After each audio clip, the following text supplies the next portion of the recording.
ओम नमो भगवते वासुदेवाय। हर हर महादेव। श्री परम पावन पुरुषोत्तम मास महात्म्य कथा का आज का 7वां अध्याय।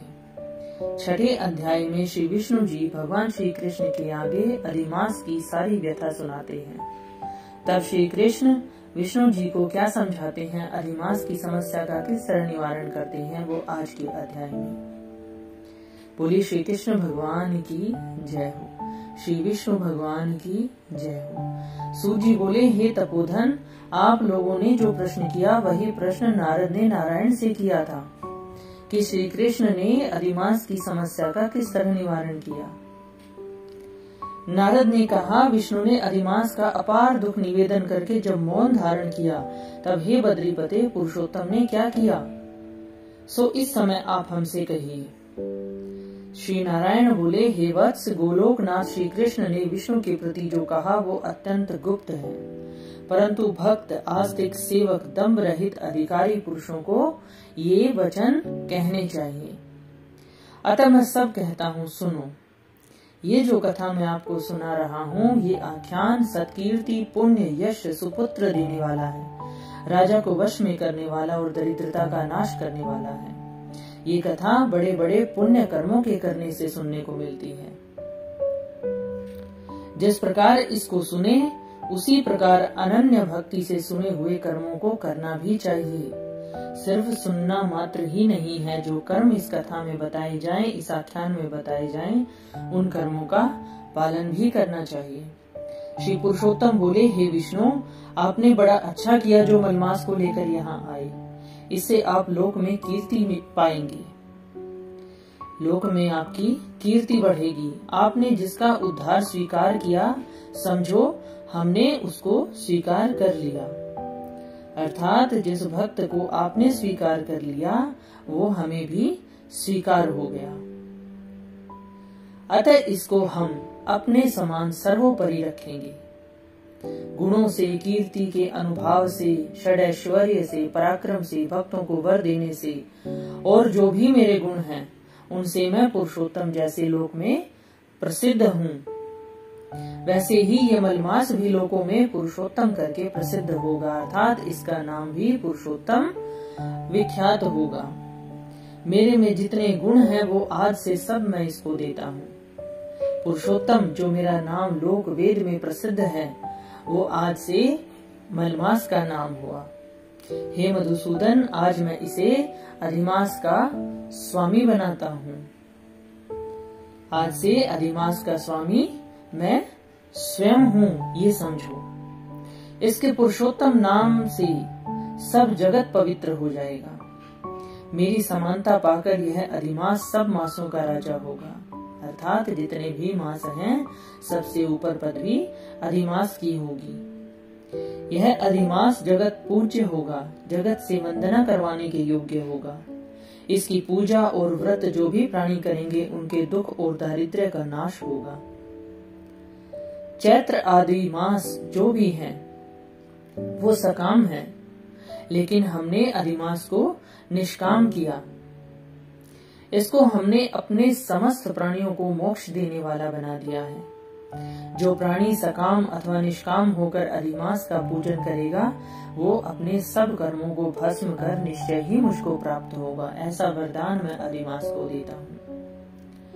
जिस परम पद प्राप्ति के लिए बड़े भाग्य वाले यति ब्रह्मचारी लोग तप करते हैं और महात्मा लोग निराहार व्रत करते हैं एवं दृढ़ व्रत लोग फल, पत्ता, वायु भक्षण करके रहते हैं, काम क्रोध रहित जितेंद्रिय रहते हैं और वे वर्षा काल में मैदान में रहने वाले, जाड़े में शीत, गर्मी में धूप सहन करने वाले, मेरे पद के लिए जो भी यत्न करते हैं, हे गरुड़ध्वज, तब भी वे मेरे अव्यय परम पद को प्राप्त नहीं होते, परंतु पुरुषोत्तम के जो भक्त होंगे वो 1 मास के व्रत से ही बिना परिश्रम, जरा, मृत्यु रहित उस परम पद को पालेंगे।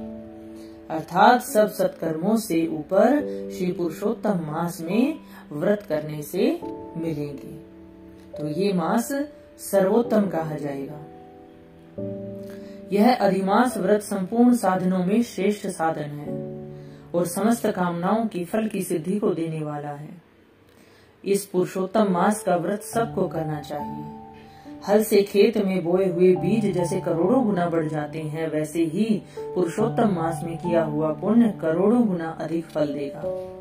ऐसा वरदान मैं पुरुषोत्तम मास को देता हूँ। कोई चातुर्मास्य आदि यज्ञ करने से स्वर्ग में जाते हैं, वो भी उन स्वर्ग के सुखों को भोग कर वापस पृथ्वी पर आते हैं, लेकिन जो पुरुष आदर से विधि पूर्वक अधिमास का व्रत करेगा, वो अपने समस्त कुल का उद्धार कर मुझे प्राप्त होगा।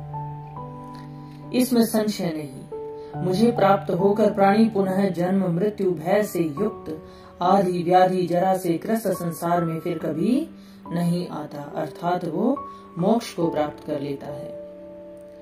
तो जो अधिमास में, जो पुरुषोत्तम मास में पूजन करेगा, वो मोक्ष को प्राप्त होगा, वो मुझे प्राप्त कर लेगा।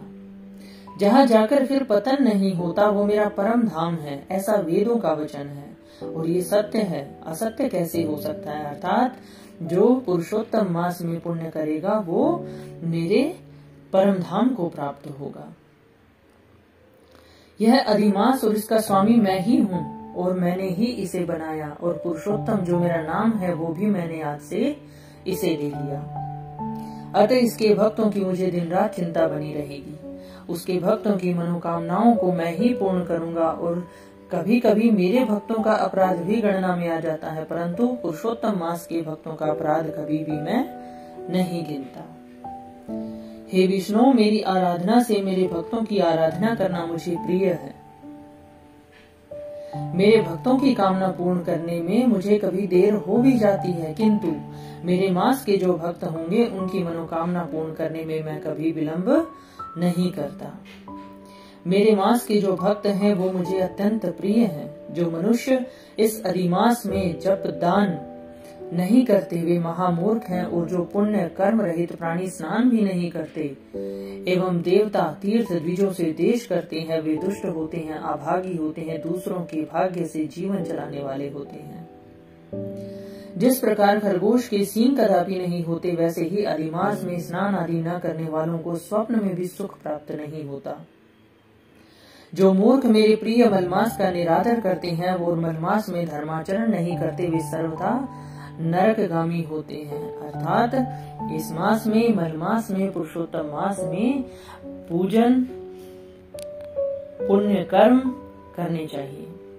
प्रति तीसरे वर्ष पुरुषोत्तम मास प्राप्त होने पर जो प्राणी धर्म नहीं करते, पुरुषोत्तम मास कब आता है? हर तीसरे वर्ष पर।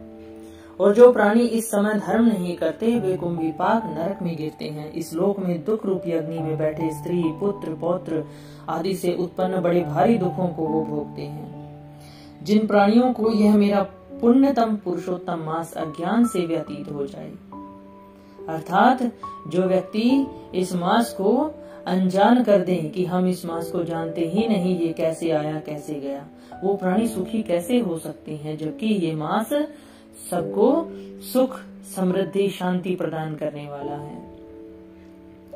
जो भाग्यशालिनी स्त्रियां सौभाग्य और पुत्र सुख चाहने की इच्छा से अधिमास में स्नान, दान, पूजन आदि करती हैं, उन्हें सौभाग्य, संपूर्ण संपत्ति और पुत्र आदि ये अधिमास देता है।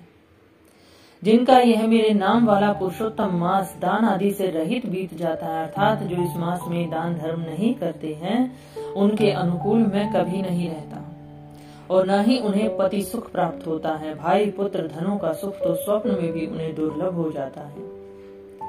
अतः विशेष करके सब प्राणियों को अधिमास में स्नान, पूजा, जप आदि और विशेष करके शक्ति के अनुसार दान अवश्य करना चाहिए। तो पुरुषोत्तम मास स्नान, पूजा, जप के साथ साथ दान का विशेष महत्व रखता है। इस महीने में दान करना चाहिए और उसका करोड़ गुना फल मिलता है। जो मनुष्य इस पुरुषोत्तम मास में भक्ति पूर्वक मेरा पूजन करते हैं, श्री कृष्ण कहते हैं, जो पुरुषोत्तम मास में मेरा भक्ति पूर्वक भजन पूजन करते हैं, वे धन, पुत्र, अनेक सुखों को भोग कर पुनः गोलोक के वासी होते हैं। मेरी आज्ञा से सब जन मेरे अधिमास का पूजन करेंगे। मैंने सब मासों से उत्तम इस मास को बनाया है, इसलिए अधिमास की चिंता आप त्याग दें। हे रमापते, आप अधिमास की चिंता न करें। आप इस अतुलनीय पुरुषोत्तम मास को साथ लेकर बैकुंठ में जाओ। श्री नारायण कहते हैं, इस प्रकार भगवान श्री कृष्ण के मुख से रसिक वचन श्रवण कर विष्णु अत्यंत प्रसन्नता पूर्वक इस मलमास को अपने साथ लेकर नूतन जलधर के समान शाम भगवान श्री कृष्ण को प्रणाम कर गरुड़ पर सवार हो शीघ्र वैकुंठ के प्रति चल दिए। बोलो श्री कृष्ण भगवान की जय, विष्णु भगवान की जय। तो इस प्रकार भगवान श्री कृष्ण ने अधिमास को बहुत से वरदान देकर अपने ही समान पदवी प्रदान की और कहा कि सब मासों में सर्वोपरि पद अधिमास का होगा। जो मनुष्य इस मास में पुण्य कर्म करेगा, पूजा जप तप दान आदि करेगा, उसका उसे करोड़ों गुना फल मिलेगा। तो हम सभी को इस महीने में पूजा पाठ जप तप ध्यान आदि करना चाहिए, दान करना चाहिए। आज का ये 7वां अध्याय समाप्त हुआ। इति श्री बृहन् नारदीय पुरुषोत्तम मास महात्म्य समाप्त। 7वां अध्याय समाप्त। जय जय श्री राधे, हरि शरणम। आगे की कथा कि वैकुंठ धाम जाकर के श्री विष्णु जी ने क्या किया, पुरुषोत्तम मास को क्या कहा, इसकी चर्चा 8वें अध्याय में। आप चैनल पर बने रहिए, हर रोज प्रतिदिन कथा का आनंद लीजिए और अपने जीवन को सफल कीजिए। ओम नमो भगवते वासुदेवाय। हर हर महादेव। सबकी